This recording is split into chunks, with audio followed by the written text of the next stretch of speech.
Hello and welcome, my name is Sarah and today we're continuing the base save series where we are basically just creating a save file from scratch. So let's have a look in which world we are actually going to build today. So I'm gonna grab my Tiny Decisions app which will show me where we're going to build. So it's just an app that spins like a spin the wheel thing with every single world that I own in The Sims 4.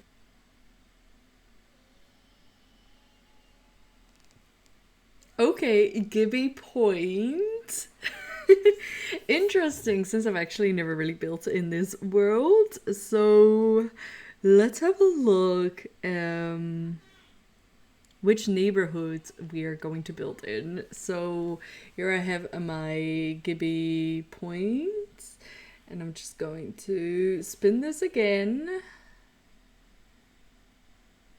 Okay, so we're going to build in the Wonderwood Wilds. So let's open the game and let's have a look on what lot we are going to build.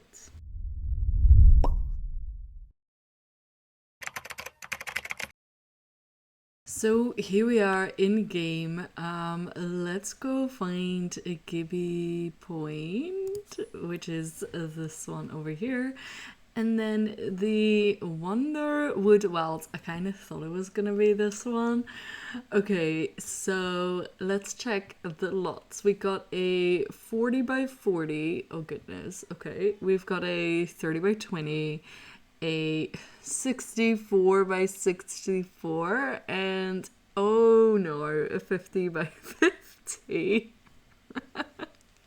Okay, so we're gonna be stuck with a big lots, huge lots. Okay, so first things first, I want to say we are not going to do the 30 by 20 since we did that in the last part of the series. So I always like to skip the one we did previously, so videos are not very similar. Also, I like to switch things up and not always do a standard residential, which we did in the last video. So I'm kind of leaning towards either a campsite, but I have to say I've never built with those new lots that came with this pack, so I'm not very familiar with how that goes. Or I was actually thinking, what about a fun playground for kids, since that is already originally part of this part of the map with the new playground set, maybe some climbing things, very kids friendly thing, and maybe adding some of those items from like the toddler pack, which was like a stuff pack like years ago, which also had some climbing equipment.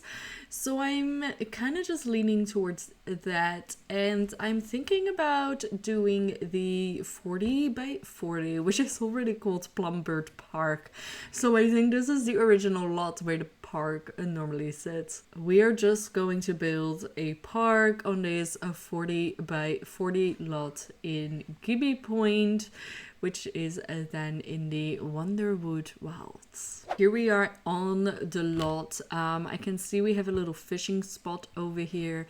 It's very surrounded by forest. Now it reminds me that we have those butterflies hanging around here as well. First things first, I'm gonna remove lot type residential and change it to park. Oh, we actually have we have a playground. Okay, like regular parks, but with way more kids. Okay, the perfect place where children can play, meet other children, and form lifelong bonds. Okay, we have to go with playground. I did not know that was a thing. Okay, like I never built community lots. Okay, so yes, we're gonna go with playground. I was first thinking like, are we doing a national park or normal park? But then I saw playground. I was like, yes, that's it. We are doing a playground. So the requirements for a playground are a toilet, sink, a bench, a patio table, and then playground equipment, which I'm thinking is probably the whole climbing set, isn't it? Yeah. So now I'm kind of wondering, did this playground lot type come with this pack? Not sure. Okay. Not sure. Anyways, let's dive into the speed build and see what we come up with.